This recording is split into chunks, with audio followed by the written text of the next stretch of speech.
Welcome to this explainer. So if your brain ever feels like a web browser with, 50 tabs open, weird music playing from some unknown source, and the fan literally running on overdrive, well, you are absolutely in the right place. Today, we're tackling something that affects all of us: emotional balance. If you've ever felt totally overwhelmed, trapped in this exhausting loop of overthinking, or just energetically drained by the world around you, we aren't just going to sit here and talk about high-level psychological theory. Nope, we're actually going to look at a concrete, physical grounding practice that can completely reset your emotional baseline. Okay, let's dive into this. Here's our very quick roadmap for today. We'll be looking at the emotional balance blueprint, where intelligence meets personal boundaries, clearing your emotional blocks, the 5 senses practice, and finally, sustaining your emotional health. Section 1. The Emotional Balance Blueprint. Now, what's really interesting here is that before we can actually start fixing our emotional blocks, we kind of need a map of the territory, right? We have to understand the ecosystem where our emotions actually live. It really comes down to what I like to call the holy trinity of emotional health. It's made of 3 main spheres. First, there's emotional intelligence, which is all about your inner awareness, things like empathy and self-regulation. Then, you've got personal boundaries, acting as your self-protection.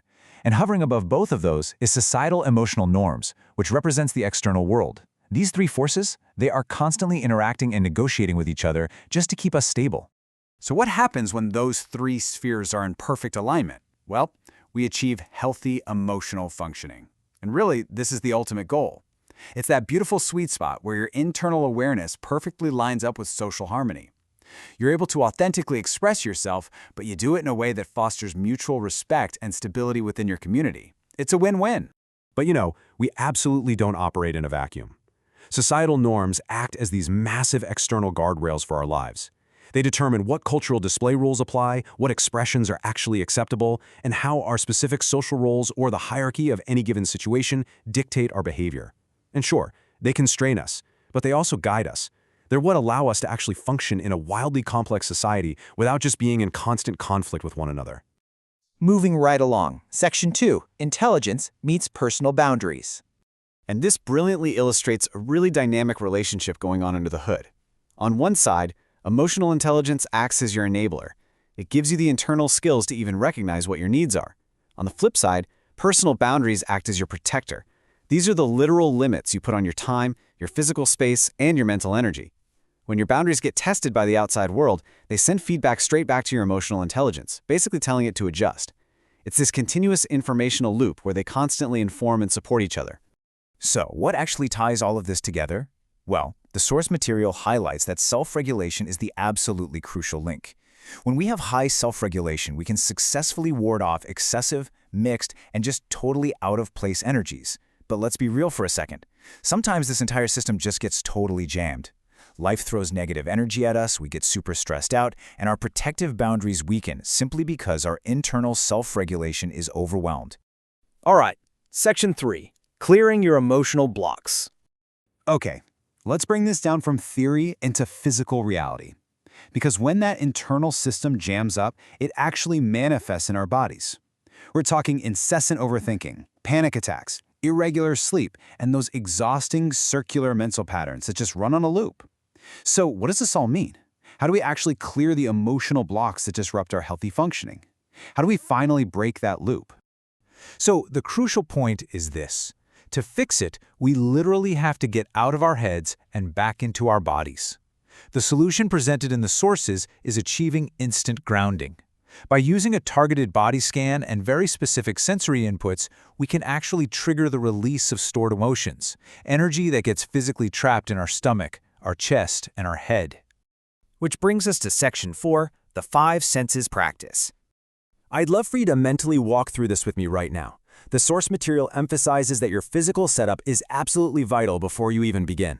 First, find a private, safe space. Have a pen, some paper, and a glass of water nearby. Now put your bare feet flat on the ground. This next part is highly specific, so picture this. Spread your fingers as if you're holding a basketball in each hand, with your palms facing up toward the sky, just resting gently on your knees. Close your eyes and take 3 normal breaths, in through the nose, out through the mouth. Now we systematically engage the senses one by one. First, move your attention to your ears. Just listen for those subtle external voices. Maybe it's a ticking watch, a hum from an appliance, or birds outside. Second, shift to your nose. try to catch the smells around you. It could be hair oil, cooking food, or incense. Third, focus on your tongue. Sense the last thing you tasted, even if it's just the lingering taste of morning coffee or absolute nothingness. Fourth, feel the physical points of contact. Notice your bare feet on the floor and the heavy weight of your body settling into the chair. And finally, gradually open your eyes. Observe 5 distinct items around you. Really note their shape and their color. Then, gently close your eyes again and bring those exact 5 images into your mind's eye. All right, so from that totally grounded sensory state, you're going to take 3 deep breaths, holding the air right down in your stomach for as long as naturally possible before exhaling. Then, you perform a targeted scan.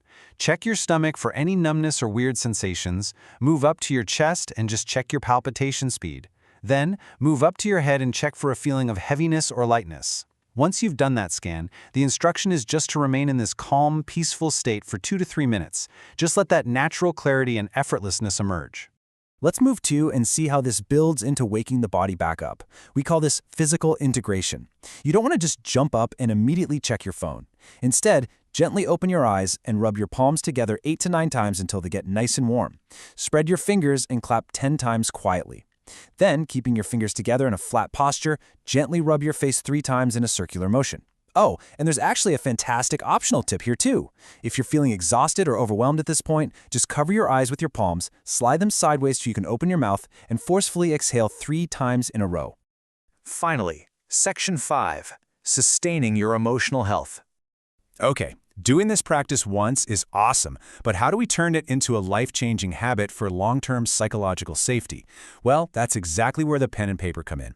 Immediately after waking the body up, drink some water, just sip by sip, and write about half a page. Ask yourself, what went well? What actually got eased out of my system? What was challenging?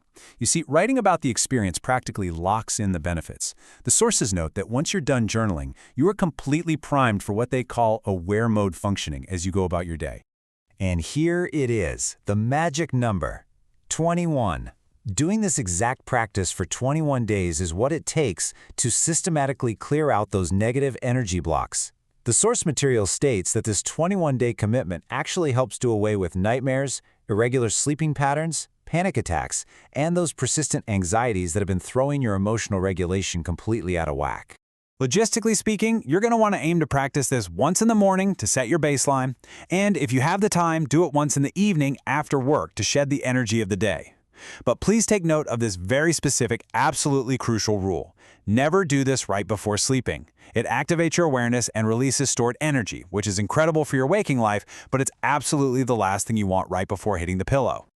So you've got the blueprint now. You understand that continuous loop between your intelligence and your boundaries, and you have the exact step-by-step physical sensory practice to reset your whole system.